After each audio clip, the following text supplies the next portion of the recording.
Hello दोस्तों, स्वागत है आपका आज की क्लास में। और आज की क्लास में हम आपकी एक्सरसाइज 3.1 को फिनिश कराने वाले हैं।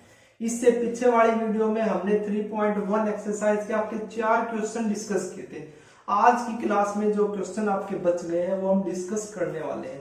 इस वीडियो को देखने से पहले आप एक्सरसाइज 3.1 के पहले वाले 4 क्वेश्चंस को देखें, उसके कंसेप्ट को समझे, फिर आप यहाँ पे इस वीडियो को देखें। ठीक है, तो आइए हम इस एक्सरसाइज के जो क्वेश्चन बच रहे थे उनको सॉल्व कराते हैं। ठीक है, तो आपका जो फिफ्थ क्वेश्चन है वो देखो भाई।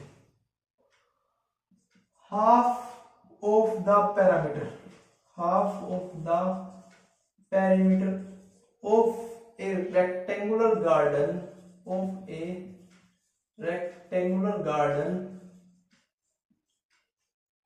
whose length is 4 meter,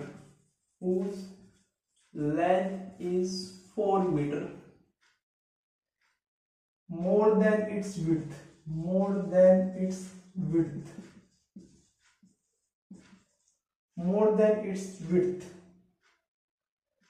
is 36 meter. Find the dimension of the garden.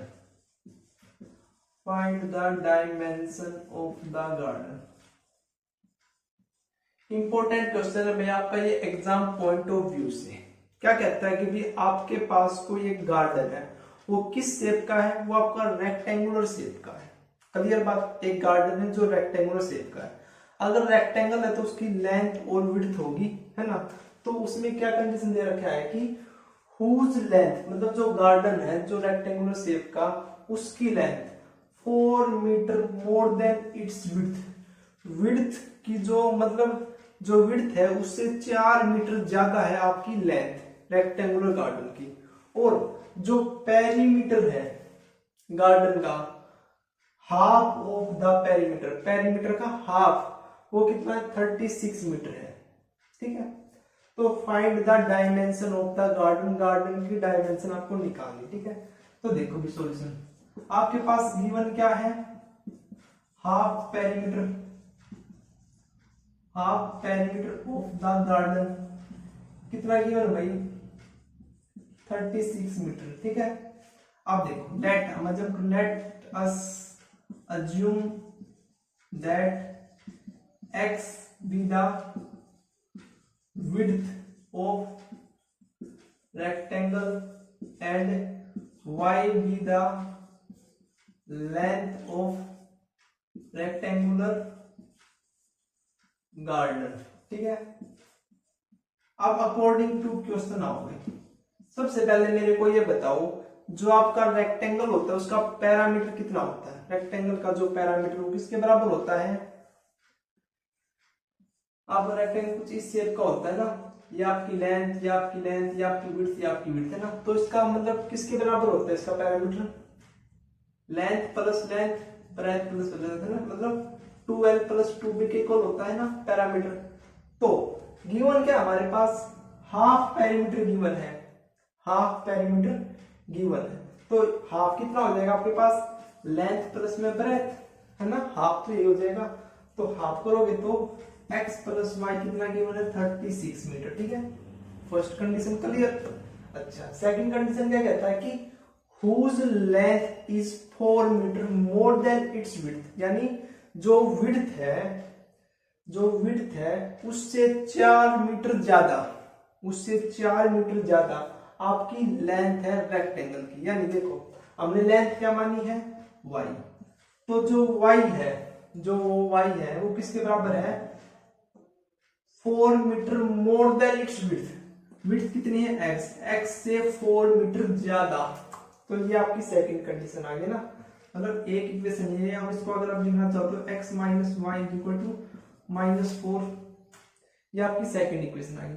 आपको क्या बताना है? Find the dimension of the garden. अब देखो पेयर ऑफ लीनियर इक्वेशन आ गई इन 2 वेरिएबल में। हमने इनको सोल्व करने के लिए अभी तक केवल एक मेथड देखा है, ग्राफिकल मेथड।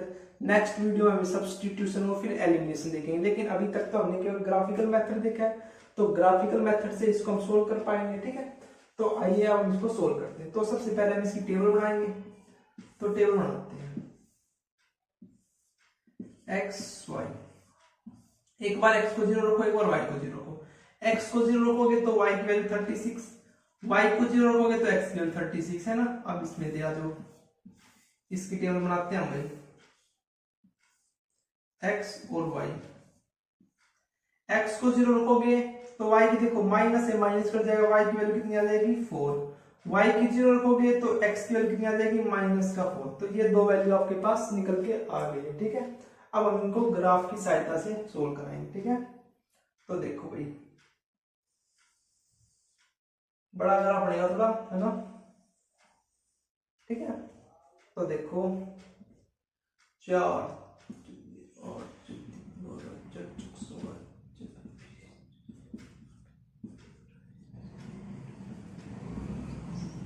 4 का मैंने यहाँ पे गैप ले लिया। इसी प्रकार से यहाँ पे 4, 8, 12, 16, 20, 24, 28, 32, 36 और नीचे हमने नेगेटिव में केवल -4 है ना, तो -4, -8 यहाँ तक ही ले लेते और यहाँ पे भी -4, -8 तक ही ले लेते, ठीक है। तो 0 पे 36, 0 पे 36 एंड 36 पे 0, तो एक तो आपके पास ये आ गई, एक इक्वेशन है ना, एक लाइन तो आपके पास ये आ गई, ये आ गई, ठीक है। और सेकंड क्या भाई आपकी, इसकी क्या है, x plus y, x plus y equal to 36 है ना, एंड इसकी x minus y equal to -4, 0 पे 4, 0 पे 4 एंड -4 पे 0। तो भाई देखो ये आपके पास दो लाइंस आ चुकी है, ठीक है। अब आपको क्या बताना है, इसका सॉल्यूशन बताना है। सॉल्यूशन क्या होगा कि जहां पे आपकी लाइन इंटरसेक्ट करती है वो पॉइंट आपका सॉल्यूशन होता है ना। अब देखो ये आपका पॉइंट ऑफ इंटरसेक्शन है, तो इसको देखते हैं। आप देखो कुछ ऐसे करोगे तो ये आ गया आपके पास, कुछ ये पॉइंट आ गया ना, यानी x की वैल्यू तो कितनी आ गई पास 16 और y की वैल्यू कितनी आ गई, तो आपके पास x की वैल्यू कितनी आ गई 16 आ गई, y की वैल्यू कितनी आ गई भैया 20 आ गई। x मतलब ये x क्या है आपके पास, हमने x क्या मान रखा है, x भी द विड्थ ऑफ रेक्टेंगल, मतलब विड्थ आपके पास कितनी आ गई 16 आ गई, और y क्या मान रखा है हमने लेंथ, तो लेंथ कितनी आ गई आपके पास 20 आ गई, है ना। इसमें पुट करके देखोगे तो दोनों इक्वेशन को ये सेटिस्फाई करेंगे, क्लियर है। क्वेश्चन की कंडीशन को देखोगे तो वैसे भी आपको पता चल जाए, क्या थी कंडीशन की, whose length is 4 metre more than its width, मतलब जो आपकी लेंथ है रेक्टेंगल की वो 4 मीटर ज्यादा है किससे, विड्थ से। तो विड्थ कितनी आई आपके पास 16 और लेंथ कितनी आई 20, 4 मीटर ज्यादा ही आई ना। तो इसका मतलब हमारी जो वैल्यू आई है वो बिल्कुल ठीक है, ठीक है। तो चलिए नेक्स्ट क्वेश्चन देखते हैं। क्वेश्चन है आपका, given the linear equation 2x plus 3y minus का 2x प्लस 3y माइनस का 8 इक्वल टू में 0, right another linear equation, right another linear equation in two variables such that the geometrical representation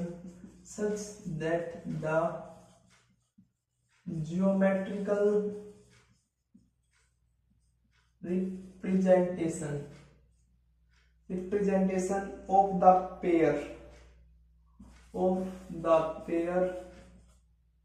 so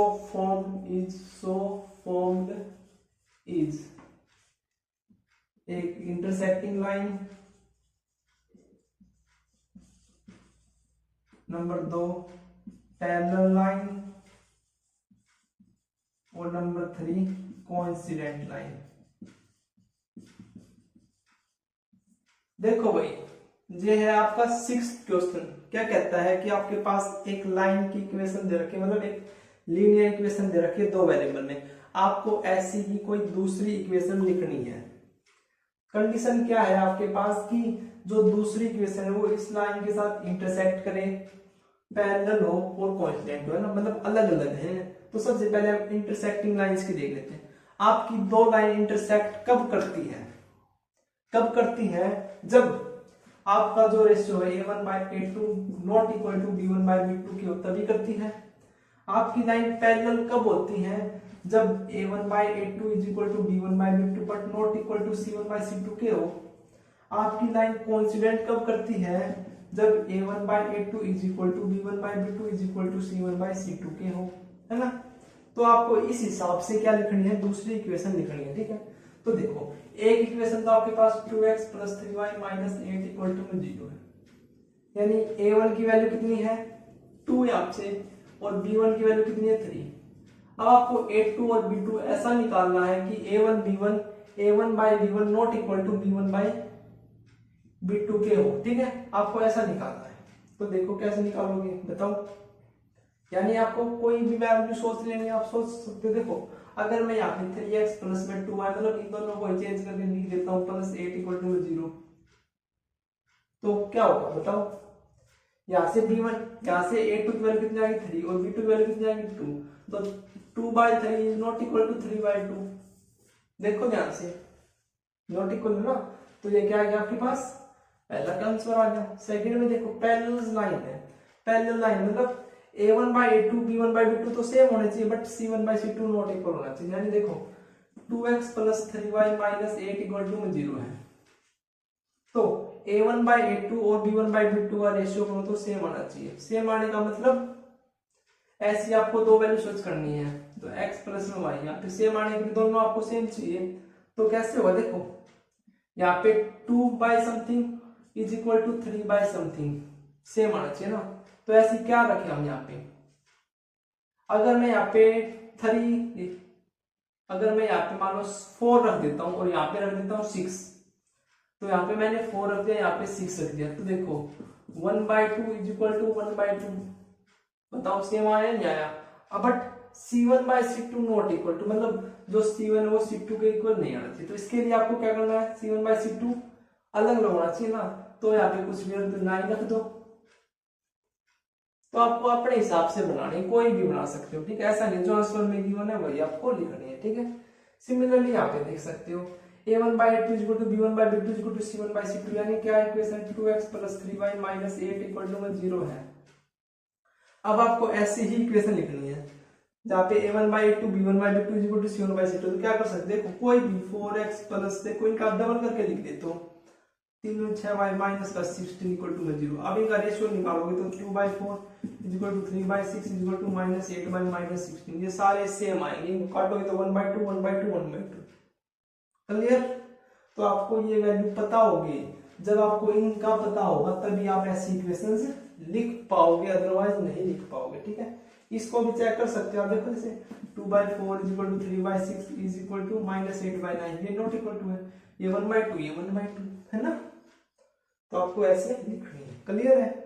चलिए next question देखते हैं। आपका 7 है भाई आपका, draw the graph of equation x - y + 1 = 0 and 3x + 2y - 12 = 0। इनका आपको ग्राफ बनाना है। और क्या क्या रखा है अभी? डिटरमाइन द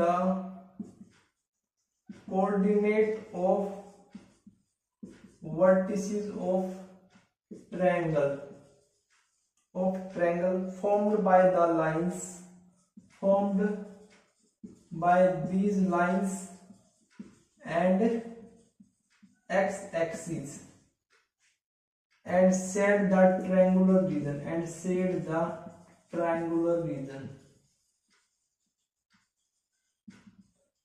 देखो भाई, इंपॉर्टेंट क्वेश्चन है ये आपके इस एक्सरसाइज का, ये भी ठीक है। क्या कहता है question? Draw the graph of equation. Draw the graph of equation, ये दो इक्वेशन दे रखी, सबसे पहले तो इनका ग्राफ ड्रॉ करो। तो पहले ग्राफ ही ड्रॉ कर लेते हैं, फिर आगे का क्वेश्चन समझते हैं, ठीक है। तो आओ देखते हैं। तो x - y + 1 = 0 है। सबसे पहले हमें इसकी टेबल बनानी पड़ेगी, तो टेबल बना लेते हैं भाई। x y 0, एक बार x को 0 एक बार y को 0 रख लेते हैं। x को 0 रखोगे तो -y + 1 = 0, -y = -1 के इक्वल, और माइनस से माइनस कैंसिल होकर y की वैल्यू 1। अच्छा भाई, अगर y की वैल्यू 0 है तो देखो x प्लस 1 इक्वल टू 0, तो x की वैल्यू -1, ठीक है। अब इसका बनाओगे तो x y 0 0 ना। अगर आपकी x की वैल्यू 0 है, 3 मल्टीप्लाई 0, तो 2y माइनस 12 इक्वल टू 0 बचा। 12 को साइड भेजोगे तो प्लस का हो जाएगा, 2y इक्वल टू 12, y की वैल्यू 12/2 कितना आ गया 6, और x की वैल्यू जब y को 0 रखोगे तो 3x इक्वल टू 12, x की वैल्यू कितना आ गया 4। क्लियर है। अब इनका बनाते हैं ग्राफ, ठीक है। तो देखो भाई 1 2 3 4 5 6, ये 6 ज्यादा दूर रख दिया ना, 6 1 2 3 4 5 एंड 6, -1 -2 -3 -4, -1 -2 -3 -4 -5, ठीक है। तो सबसे पहले 0 पे 1, 0 पे 1 एक तो ये है, और -1 पे 0, तो एक तो ये आ गया आपके पास है ना, ये आ गया ना, ये ठीक है। एक लाइन से याद नहीं, x minus y plus 1 equal to 0, और एक है भाई ये 0 पे 6, ये रहा 6, एंड 4 पे 0, ये रहा आपका। तो एक लाइन आपकी आएगी, तो एक लाइन आपकी आ गई, इसकी क्या है 3x plus 2y minus 12 equal to 0। तो हमारा पहला जो हमने देखा था कि ड्रॉ द ग्राफ, ये अपना क्लियर हो गया, ठीक है। अब क्या कहता है कि डिटरमाइन द कोऑर्डिनेट डिटरमाइन करने हैं of vertices of triangle, triangle के वर्टिसेस के कोऑर्डिनेट आपको बताने हैं, ठीक है। फॉर्म्ड बाय दीज लाइन, इन दो लाइन के एंड एक्स एक्सिस और एक्स एक्सिस, मतलब दो लाइन तो आपकी ये होगी और एक एक्स एक्सिस से मिलके जो आपकी ट्रायंगल बनेगी, यानी एक लाइन आपकी ये, एक लाइन आपकी ये, इन दो लाइन से और एक एक्स एक्सिस से मिलके जो ट्रायंगल बनेगी, आपको उस ट्रायंगल के क्या बताने हैं, वर्टिसेस के कोऑर्डिनेट बताने हैं, और सेट द ट्रायंगुलर रीजन, जो ट्रायंगुलर रीजन उसको सेट करना है। तो देखो, तो सेट तो हम कर देते हैं कि आपका ट्रायंगुलर रीजन ये है ना, ये आपकी एक्स एक्सिस है ना, तो ये दो एक यही ट्रायंगल बननी हो तो कहीं नहीं बन रही ना, तो ये सेट तो हमने कर दिया। अब इनके वर्टिसेस, तो ए बी सी, ये 3 वर्टिसेस होंगे, ये पॉइंट कितना होगा -1 का 0 -1 0, और ये पॉइंट क्या होगा 4, 0 होगा। ये पॉइंट क्या होगा, ए पॉइंट देखो ध्यान से, ए पॉइंट क्या होगा आपके पास, ए पॉइंट आपको देखना है, ये तो देखो आपका ऐसा करोगे तो या तो आपका 2,3 होगा, 2,3 देखो ऐसे, ठीक है, ये आपका 2,3 होगा, ठीक है। अगर आप ग्राफ पे बनाओगे तो आपको साफ दिख जाएगा, जो आपका ये पॉइंट ये क्या होगा आपका 2,3, ये आपका 4,0, ये आपका -1,0, तो वर्टिसेस क्या आ गया आपके 2,3 4,0 एंड -1,0, ठीक है। क्लियर है। ये आपका 7 क्वेश्चन था, और आपकी आज यहाँ पे एक्सरसाइज 3.1 फिनिश होती है, ठीक है। तो मात्र आपको 6 पॉइंट जो मैंने आपको बताया था वही आपको याद रखने हैं। अगर जिस बच्चे को वे 6 पॉइंट याद रह गए, इस एक्सरसाइज को स्टार्ट करने से पहले मैंने आपके साथ जो डिस्कस किए थे, अगर वे याद रह गए तो आपकी एक्सरसाइज फिनिश, ठीक है। तो मिलते हैं नेक्स्ट वीडियो में, और नेक्स्ट वीडियो में हम आपकी एक्सरसाइज 3.2 से पहले जो आपका कंसेप्ट है, यानी 3.1 एक्सरसाइज में तो हमने ग्राफिकल मेथड से इनका सॉल्यूशन देखा है, 3.2 एक्सरसाइज में हमने अलजेब्रिक तरीके से देखेंगे, और अलजेब्रिक में भी सब्स्टिट्यूशन मेथड से, ठीक है, और 3.3 में एलिमिनेशन से, ठीक है। तो मिलते हैं नेक्स्ट वीडियो में सब्स्टिट्यूशन मेथड के साथ, ठीक है। Thank you.